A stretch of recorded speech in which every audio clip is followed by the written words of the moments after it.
Hello दोस्तों, स्वागत है आपका हमारे यूट्यूब चैनल कॉमिक्स फैन पर।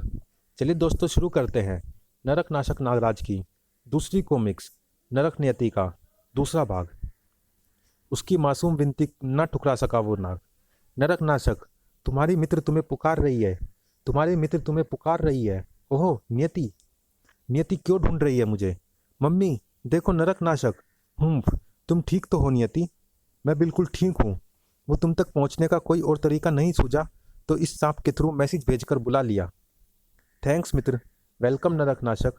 अब बताओ क्यों बुला रही थी मुझे? सॉरी और थैंक यू बोलने के लिए। सॉरी और थैंक यू? भला वो क्यों? मेरी और पापा की जान बचाने के लिए थैंक्स, और पापा के रूड बिहेव के लिए सॉरी। इट्स ओके नियति, तुम्हें थैंक्स या सॉरी कहने की ज़रूरत नहीं है। मेयर सर ने जो कुछ भी कहा अपने फ़र्ज को निभाते हुए कहा। उनकी कर्तव्य निष्ठा की मैं इज्जत करता हूँ। अरे यह तो नरक नाशक है ना? हुर्रे नरक नाशक, मेरा सुपर हीरो। नरक नाशक, हमारे साथ फुटबॉल खेलो, मेरे साथ शीशा पर झूलो ना नरक नाशक भैया। मुझे आपका ऑटोग्राफ चाहिए नरक नाशक भैया। वाओ अमेजिंग सांपों के बने झूले। इन बच्चों के साथ समय बिताकर ऐसे लगता है जैसे मेरा बचपन वापस लौट आया हो।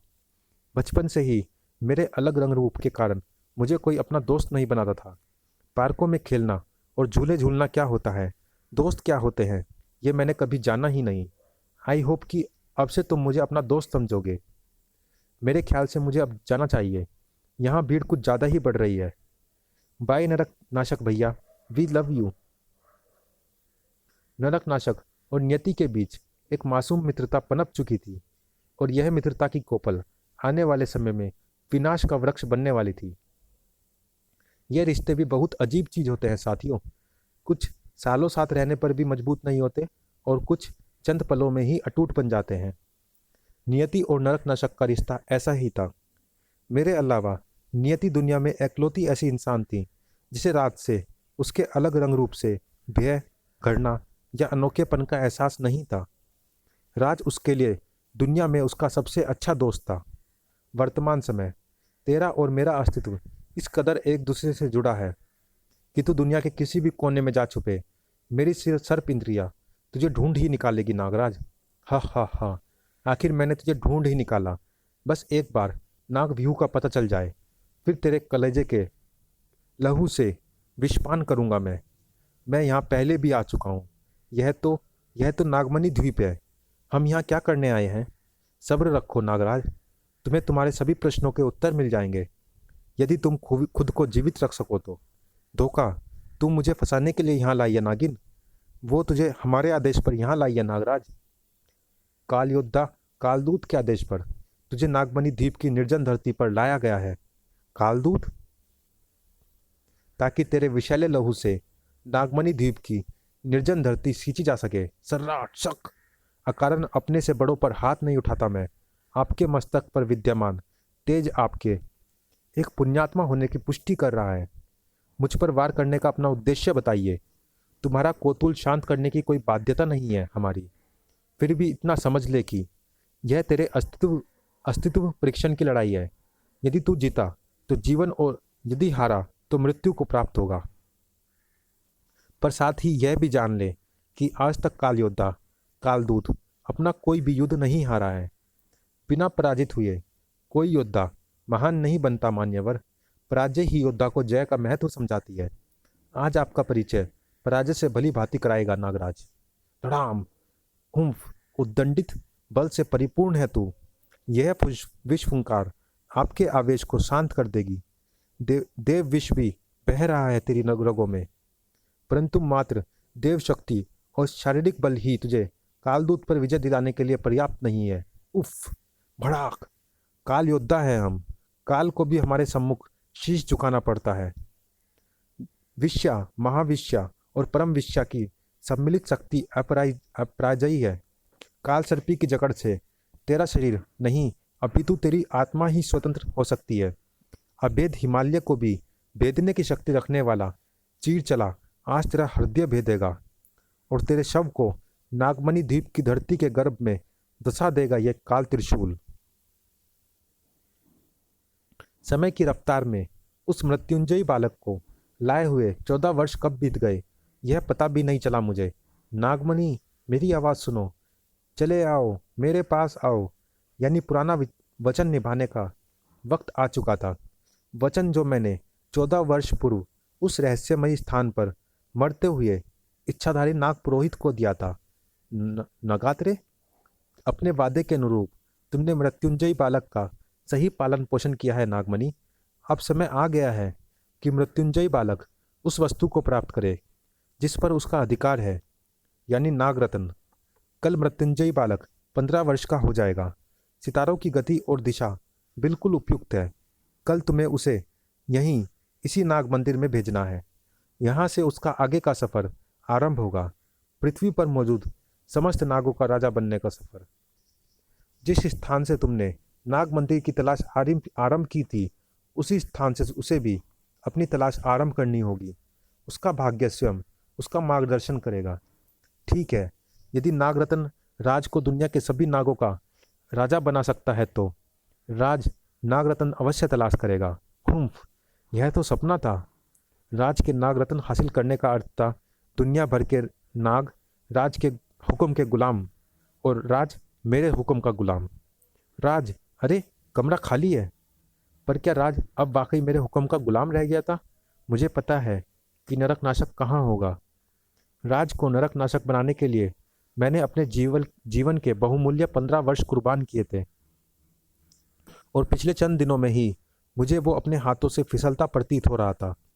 मेरा अचूक हथियार किसी और के हाथ का खिलौना बनता जा रहा था, जो कि मुझे मंजूर नहीं था। ठक ठक ठक।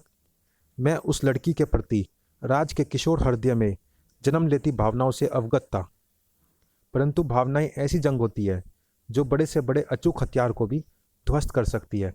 तुम इतनी देर लगाती, तुम्हारा इंतजार करते करते सो गई थी मैं। अरे पहले भीतर आने दो, फिर डांटना।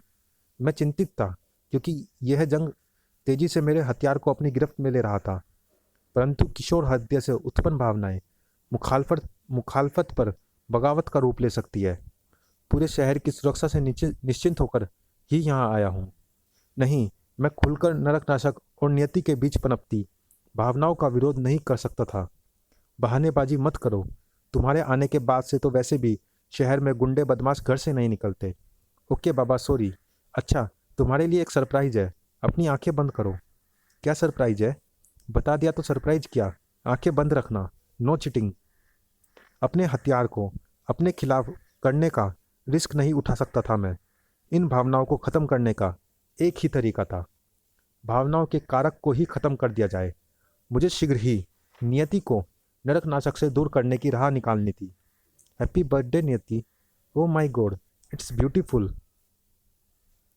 समुद्र की गहराई में पाए जाने वाले दुर्लभ नाग शल्क सर्पी के शल्कों से बना है।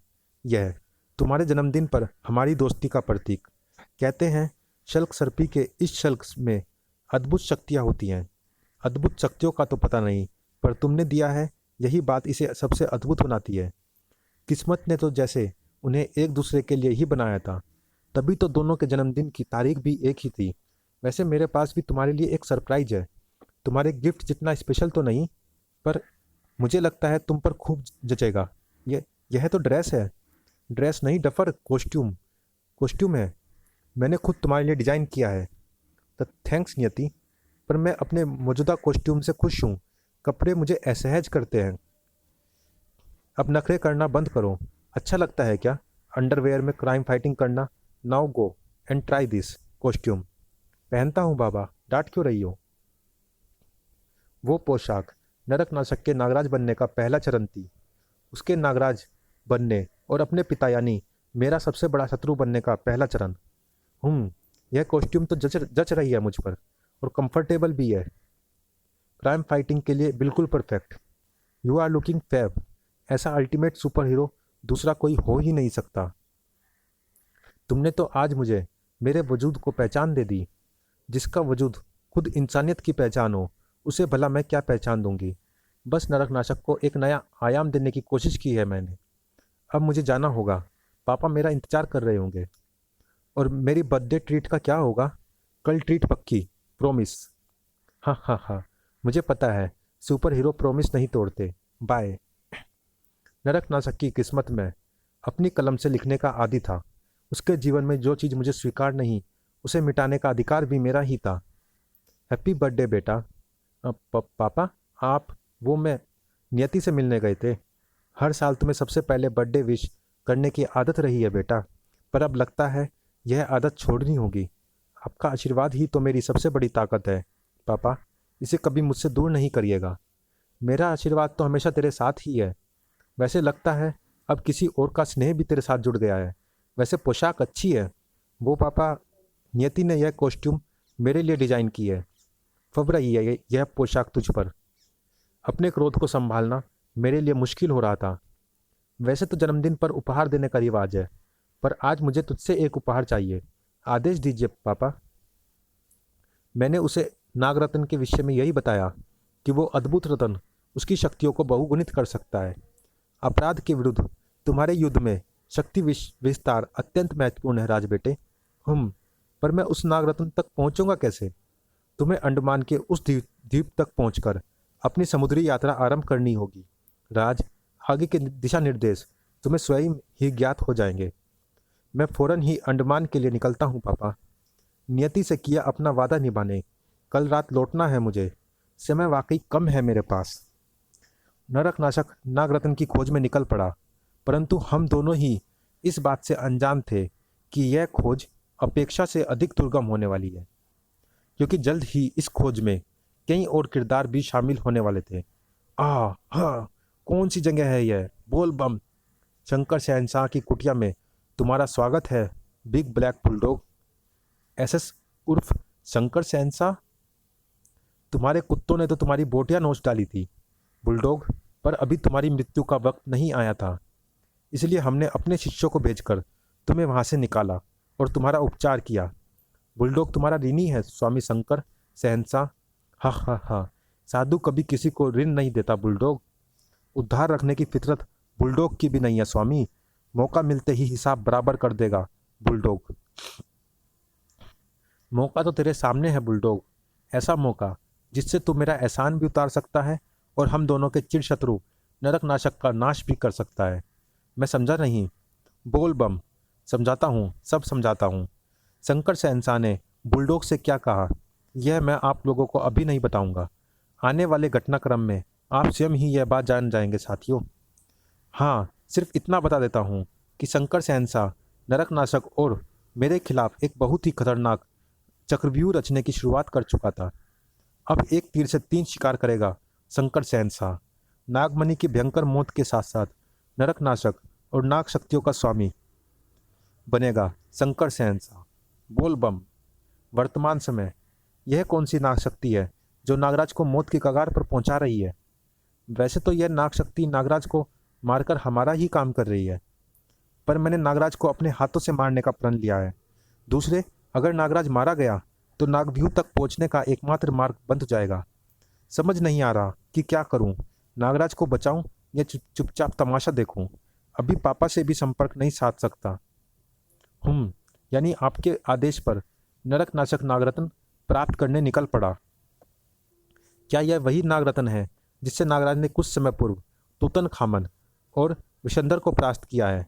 सही समझे पापा अध्यक्ष, यह वही नागरत्न है। मेरे निर्देशानुसार नरकनाशक अंडमान के उस अंतिम द्वीप पर पहुंचा। नागरत्न तूतनखामन और विशंदर के बारे में जानने के लिए पढ़े मकबरा और तक्षक। इसी स्थान पर जहां मैंने उसे प्राप्त कर नया जीवन दिया था। पापा के कहे अनुसार मैं इस स्थान तक तो आ गया, पर कई घंटों तक यहाँ खड़े रहने के बाद भी यह समझ नहीं आ रहा कि आगे कहाँ जाना है। अरे यह क्या? ऐसा लगता है जैसे कोई नाव थपेड़ों पर तैरती हुई इधर ही आ रही है। शायद यह नाव ही मेरे आगे का सफ़र का साधन है। मुझे इस पर सवार होना होगा। वाकई मुझे लेकर यह अद्भुत नाग नौका स्वतः ही समुद्र की ओर बढ़ रही है। नरकनाशक को आभास नहीं था कि उसकी हर गतिविधि पर नज़र रखी जा रही थी। वो आंखों से ओझल हो रहा है। हमें भी उसके पीछे जाना चाहिए। इससे आगे गई तो हम फंस जाएंगे और उसे हमारी उपस्थिति का आभास हो जाएगा। हमें यही प्रतीक्षा करनी होगी। वो शीघ्र ही वापस लौटेगा। यह समुद्री धुंध तो गहरी होती जा रही है। हाथ को हाथ नजर नहीं आ रहा। बुलुप बुलुप बुलुप। हे भगवान, यह क्या बला है? स्प्लैश। सुरसा सर्प के क्षेत्र में घुसपैठ करके भूल कर दी तूने। अब तो सुरसा सर्प की क्षुधा शांत करनी होगी तुझे। वो पहला मौका था जब नागराज अपने जीवन में किसी इच्छाधारी नाग का आमना सामना कर रहा था। यह तो किसी हॉलीवुड फिल्म या फैंटेसी स्टोरी से निकला प्राणी लग रहा है। इसे सर्प रस्सी से बांधना होगा, वरना यह नौका ही तोड़ डालेगा। हा हा हा। सुरसा सर्प को केंचुए से बांधने की कोशिश कर रहा है। यह तो सुरसा सर्प की दाढ़ में ही फंसकर रह जाएंगे। इसने तो नाग रस्सी चबा डाली। अब क्या करूं? भड़ाक। ओह, नाग नौका भी गई।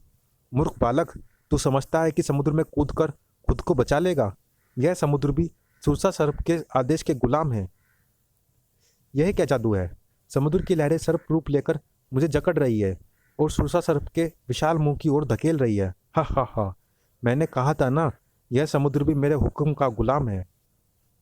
चलिए दोस्तों, इस भाग में इतना ही। मिलते हैं इसी कॉमिक्स के अगले भाग में। तब तक के लिए धन्यवाद।